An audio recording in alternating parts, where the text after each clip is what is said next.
mina jäin väga rahule, et selles mõttes, et kuna ma olen 2 korda sarnasel koolitusel olnud, ütleme, poolaastase vahega, siis isegi selle lühikese ajaga see teine kord oli juba niisugune väga värskendav. See kindlasti ühendab meid nagu meeskonnana tööalaselt, et see on selleks nagu väga hea.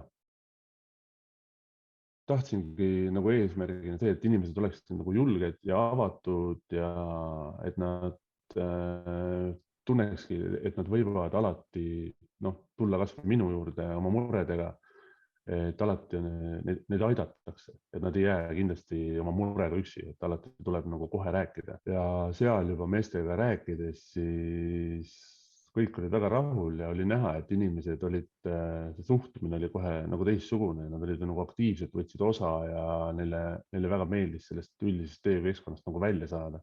Kuigi see oli, nad ikkagi puudutas igapäevast tööd nii-öelda meil, aga lihtsalt teise nurga alt. Ja see neile kindlasti meeldis. Ma arvan, meestele üks asi, mis ma nägin, et neile meeldis kindlasti see, kuidas sa seletasid ära neile, et see töökoht ongi nende jaoks nagu nii-öelda teine pere. Et nad peavad ennast seal mugavalt tundma ja vastutahtmist tööl käimine ei ole nagu, sellel ei ole mõtet. Ei ole ainult laua taga istumine, et me tegime seal väljas seda nii-öelda Zoomi mängu, võrrelda nagu 2 koolitust ja kuidas on erineva valdkonna, ühed olid kontoriinimesed kõik koos, teised olid tootmine ja kuidas siis need inimesed, nende olemus ja see, kuidas see välja tuli, et kuidas tootmine inimene kohe, ta oligi, ootas nagu, et teda juhendatakse.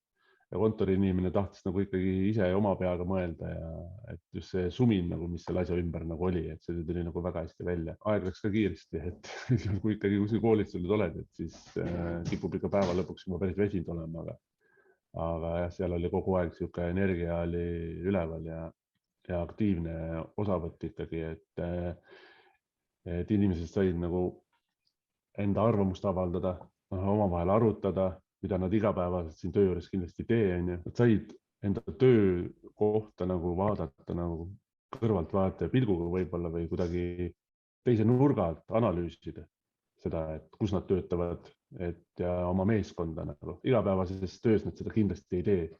Võib-olla nüüd nad arutavad rohkem sel teemal, aga nad kindlasti siiamaani nad seda kindlasti ei teinud. Tulid hommikul tööle, õhtul koju oligi kõik. Ja üks asi veel, mis mulle isegi võtsin sealt koolituselt kaasa, oli see, et kui inimesed enamus mõtteid mõtlevad nagu negatiivselt, siis ma olen nagu ise ka hakanud mõtlema, et kui hakkad mõtlema negatiivseid mõtteid, siis kohe üritad mõelda, et ei teeta, aga mis hoopis selle negatiivse asja juures tegelikult nagu positiivselt oli.